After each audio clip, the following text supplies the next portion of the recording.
I be moving. Whipping the foreign, I'm cruising. The money I'm speaking is fluent. All of my business booming. Stacking my cash in abundance. All of my family funded. Finally got what I wanted. Life is amazing, I love it. Everyone know that I run it. Yeah, look at me now, I came up. I've been thinking back then when I almost gave up on the game cause I never got it my way. Yo les postos, bienvenue dans cette nouvelle vidéo Mercato et Actu Foot, un J-10 avant la clôture de la fin de ce Mercato, ça ne bouge toujours pas, hein. Encore 3 postes à renforcer, 10 jours c'est long et c'est court. Leonardo pourra-t-il refaire le coup Mauro Icardi, Keylor Navas, Sergio Rico, hein, qui avait été fait le 31 août 2019. Voilà, on sait que le 1er octobre, il y a le tirage au sort de la Ligue des Champions, peut-être que aussi Leonardo attend de voir la difficulté du groupe parisien en Ligue des Champions pour pouvoir finaliser ses dossiers. On va parler un petit peu des recrues qui pourraient arriver dans cette vidéo, mais voilà, 10 jours c'est long et c'est court. On va faire confiance encore à Leonardo, ça risque d'être une saison très difficile. On sait que économiquement, même si Paris a touché beaucoup d'argent, bah voilà, la billetterie a été néant cette année. Voilà, ça fait quand même des coûts. Il faut rester quand même dans les règles du fair play financier. Contrairement à City, nous on respecte le fair play financier. Il reste 10 jours, les supporters parisiens sont inquiets, mais bon voilà, 10 jours c'est long et c'est court, et on a vu que l'année dernière, hein, tu as finalisé 3 joueurs à la dernière journée du Mercato. Ça t'a pas empêché de tout gagner au niveau national et de faire une finale de Ligue des Champions avec un coach médiocre. Donc voilà. Avant de commencer cette vidéo Mercato, les postos, je voulais vous parler vite fait d'une page sur laquelle je suis tombé par hasard il y a quelques jours. Vous savez, hein, je regarde un petit peu toujours les profils sur Instagram ou sur Twitter qui viennent me suivre. Et là, je clique sur ce follow qui s'appelle Gladbetor. J'ai vu ça sur Instagram, et franchement, c'est super bien fait. Alors, je vais vous expliquer ce que c'est, hein. Ils suivent et analysent plein de pronostiqueurs et ils font des classements du meilleur au plus mauvais. C'est-à-dire que les mecs, ils te font un classement du plus mauvais pronostiqueur au meilleur, avec le taux de réussite, de pourcentage. Ils en font des pronostics. C'est assez pas mal, hein. Voilà, ils font aussi les meilleurs pronostiqueurs, ceux qui sont claqués au sol, et ils analysent le taux de réussite, et du coup, ils font des pronostics solides. C'est un concept que je connais pas, que je connaissais pas. Ça a l'air nouveau, j'avais jamais vu une autre page ou un site de pronostics regrouper des pronostiqueurs comme ça et en faire un classement. Alors il n'y a pas de partenariat, il n'y a pas de sponsor, je les connais même pas, hein. Ils ont 15 abonnés, voilà, je connais pas. Mais voilà, moi je valide un peu le concept, c'est vraiment pas mal. Il y a pour moi un potentiel, parce que c'est vrai que les gens maintenant sont feignants. Et voilà, ils se cassent plus le cul maintenant à aller voir qui c'est le meilleur pronostiqueur. Et là, ils te regroupent vraiment tous les pronostiqueurs, que ce soit les consultants sur l'équipe, sur RMC, sur les journaux, les youtubeurs, les influenceurs qui font des pronos. Voilà, ils te regroupent et te font un classement, comme en Ligue 1, du meilleur au plus mauvais, avec le taux de pourcentage de réussite. Et c'est pas mal, donc allez follow ça, hein. Je mettrai un petit peu leur lien en description. Ça s'appelle Gladbetor, un truc comme ça. Je sais pas si on dit Gladbetor ou Gladbetor, mais voilà. Je mettrai leur Instagram, voilà, peut-être qu'on en reparlera, mais ça a l'air sympa parce que vraiment il y en a beaucoup qui font des mauvais pronostics et on sait pas vraiment quels est les meilleurs ou machin. Donc voilà, même moi, comme moi je fais des vidéos pronos, des fois c'est très très rare. Mais voilà, ce serait intéressant de voir le classement du meilleur au plus pourri. Voilà, bref.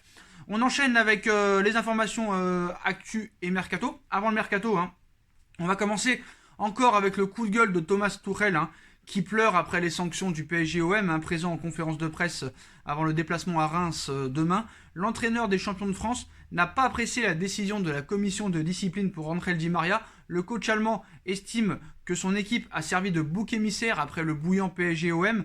Donc mercredi soir, la commission de discipline de la LFP rendait son verdict concernant Angel Di Maria. L'ailier argentin du PSG avait été auditionné par l'instance suite à son crachat à destination d'Alvaro González lors du sulfureux PSG-OM. Suspendu 4 matchs, El Fideo va donc manquer les prochaines échéances parisiennes, à commencer par la rencontre de demain face à Reims. Donc au final, le PSG pense ses plaies, hein, après ce classique électrique. Pour rappel, Paris avait déjà pris cher avec les suspensions de Kurzawa 6 matchs, Paredes et Neymar 2 matchs fermes. La décision de la commission pour Di Maria n'arrange évidemment pas les affaires de Thomas Tuchel, qui doit composer avec tous ses aléas. Présent en conférence de presse cet après-midi, l'entraîneur du club a évoqué la sanction d'Angel Di Maria. Si le technicien allemand comprend celle-ci, l'intéressé regrette que son équipe bénéficie d'un traitement si particulier. À ses yeux, Marseille s'en tire un peu trop bien après tous les incidents qui ont émaillé le classique. Il cite « Je peux comprendre. Il a eu une réaction qu'on n'aime pas, c'est clair, mais je veux absolument constater que nous avons des suspendus pour 14 matchs. et l'autre équipe n'a pris que 4 matchs. Je dois accepter, mais je comprends pas du tout. C'est vrai que la réaction était mauvaise contre Marseille, mais nous n'étions pas les seuls à réagir comme ça. Avec les sanctions, on a l'impression d'être les seuls responsables et cela me met mal à l'aise. Estime ainsi Tourelle un brin irrité. En attendant, ce dernier pourra tout de même compter sur les retours de Neymar et Leandro Paredes pour le déplacement demain à Reims. Donc un moindre mal, hein, mais voilà, toujours en train de se plaindre. Voilà, tu peux rien y faire. Hein. Tu vois, par exemple, un mec comme Bielsa ou Klopp penserait d'abord à parler jeu pour demain et pas encore se plaindre des absents, tout ça et tout. Bref, voilà. Aussi en conférence de presse, hein, il n'a pas échappé aux questions sur le mercato. L'entraîneur allemand a notamment expliqué la situation de ses gardiens Marcin Bulka et Garrison Innocent. Voilà, mais vraiment toujours pareil. Donc il n'y a pas grand chose à dire. Hein. Franchement, il se plaint. Il faut un défenseur central, il faut un milieu de terrain. Voilà, il dit toujours la même chose. Donc ça sert à rien de poursuivre sur cet individu. Donc voilà, on enchaîne maintenant avec le mercato parisien. Avant de dire une très grosse information sur Lionel Messi. Bon, c'est très chaud apparemment pour Rudiger. Hein. Antonio Rudiger, défenseur central de Chelsea, courtisé entre autres par le PSG, pourrait être l'un des hommes de la fin de ce mercato. Donc c'est une piste. Hein. Ainsi, Leonardo pourrait aller voir en Première Ligue. Le 23 septembre dernier, le Daily Mail a annoncé que le PSG suivrait de très près Antonio Rudiger. Le défenseur ne serait pas dans les plans de Frank Lampard.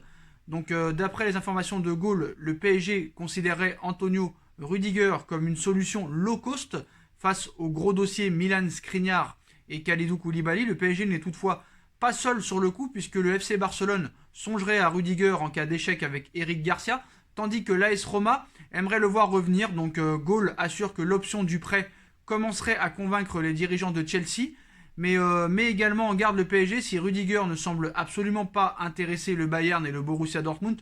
Il pourrait très bien quitter Chelsea pour rester en Première Ligue. Tottenham, Manchester City, Leicester et West Ham seraient en effet à la recherche d'un défenseur central et pourraient donc être intéressés. Donc voilà un petit peu le dossier Rudiger. Bon, sur Bakayoko, il persiste et signe pour Bakayoko. Donc il compte recruter Tiemoué Bakayoko. Donc est-ce bien que Chelsea ne soit pas en accord total avec le club de la capitale concernant le prêt souhaité par le Français? Un désaccord sur les modalités du prêt, mais d'après les informations de RMC Sport, Chelsea et le PSG auraient bel et bien initié les discussions pour le dossier Bakayoko en parallèle de l'opération Antonio Rudiger que le PSG aimerait mener à bien aussi. Leonardo travaillerait sans relâche pour la venue de Bakayoko à Paris. Pour ce faire, il militerait pour un prêt gratuit alors que Chelsea aimerait profiter de cette opération afin de renflouer ses caisses via un prêt payant. Les positions divergeraient pour le moment, mais tout resterait possible dans le dossier de Tiemoué Bakayoko. Les prochains jours s'annoncent donc déterminants, mais voilà, ça discute en tout cas. C'est quand même déjà pas mal. Donc voilà pour Rudiger et pour Bakayoko, mais on est plus proche d'une arrivée de Bakayoko que de Rudiger pour l'instant. Donc voilà, ça passe à l'action pour le remplaçant de Thiago Silva, hein, tant attendu. Pour Koulibaly, Paris serait en position de force. Voilà, les derniers échos en provenance d'Italie sur le dossier Koulibaly placent le PSG dans une position favorable. Journaliste italien de la radio Sport Italia, spécialiste du mercato, Alfredo Pegiula, a fait le point sur le dossier Koulibaly. Il cite « Il n'y a plus Manchester City pour Koulibaly. C'est fini. C'est définitif. Manchester s'est tourné vers Jiménez pour environ 80 millions d'euros. À ce stade, le PSG avance, mais Naples ne dépassera pas le milieu de la semaine prochaine. Donc que faut-il en penser très clairement? Ces dernières révélations d'Alfredo Pegiula placent désormais le Paris Saint-Germain en position de force. Si effectivement le retrait définitif de Manchester City se confirme, le PSG n'a plus de véritable concurrent sur le dossier. Donc il se trouve donc dans une position confortable pour négocier le transfert à la baisse avec le Napoli qui avait fixé un tarif plancher à 75 millions d'euros. Dans ce nouveau contexte, le PSG peut raisonnablement espérer un transfert à 60 millions d'euros comme il a toujours voulu, déjà très conséquent par rapport à son enveloppe de recrutement, mais déjà beaucoup plus abordable parce que tu fais quand même baisser le prix de 20 millions d'euros. Donc voilà, hein, c'est une nouvelle issue envisagée et je pense que Naples va craquer. Moi je pense, parce que tu peux pas, en tant que président, te permettre de laisser une telle opportunité devant ton défenseur à l'aube de ses 30 ans pour 60 millions d'euros. Aurelio De Laurentiis ferait vraiment une erreur. Mais voilà, il est en position de force, Leonardo. Donc on verra si Paris va au bout. Sinon, il y en a aussi qui disent que voilà, ça pourrait se faire définitivement en 2021. Donc voilà, c'est là qu'un nouveau scénario pourrait aussi se dessiner pour Koulibaly. Donc d'après les informations de Tuttosport, le Sénégalais ne serait pas forcément aussi pressé de partir et pourrait donc bien rester au Napoli avec lequel il a un contrat jusqu'en 2023. Le quotidien explique toutefois que son arrivée au PSG pourrait tout simplement être retardée. Le club parisien ne laissera pas totalement insensible Koulibaly, qu'il a d'ailleurs acheté un appartement dans la capitale il y a quelques mois. Si le PSG n'arrive donc pas à trouver un accord avec le Napoli en cette fin de mercato, le défenseur pourrait poursuivre sa carrière en Serie A pour ensuite préparer son arrivée au PSG au cours de l'été 2021. Donc voilà. Donc après, c'est sûr que peut-être en 2021 aussi, il serait moins cher. Et peut-être que Rudiger en prêt en attendant, ça peut le faire. Parce qu'on sait très bien que Marquinhos et Kimpembe sera la charnière titulaire. Voilà, ça c'est sûr et certain.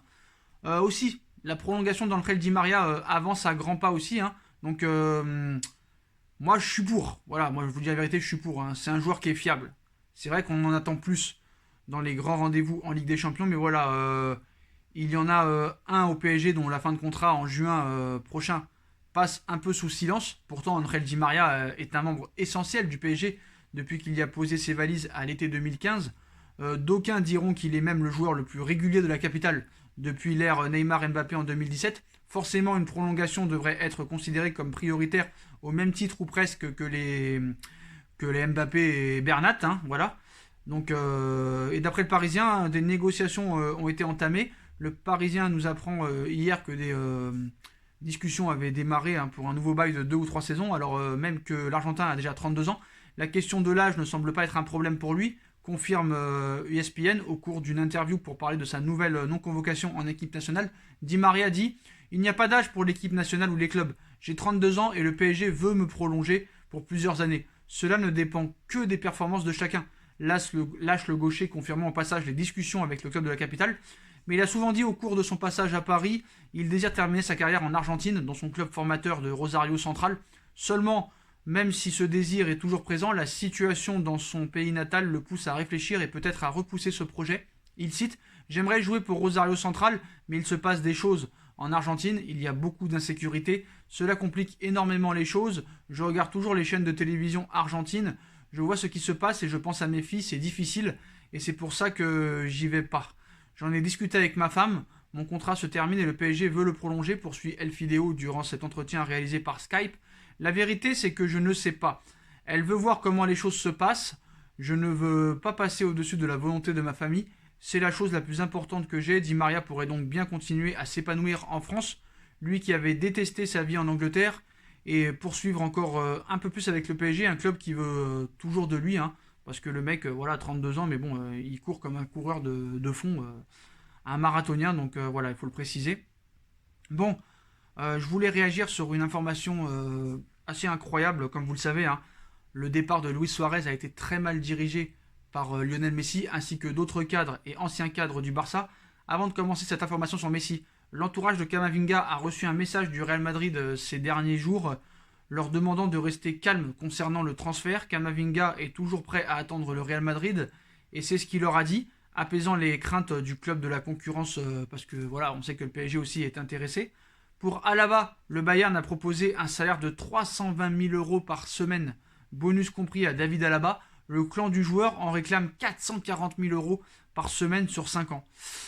Intéressant, très intéressant, donc voilà.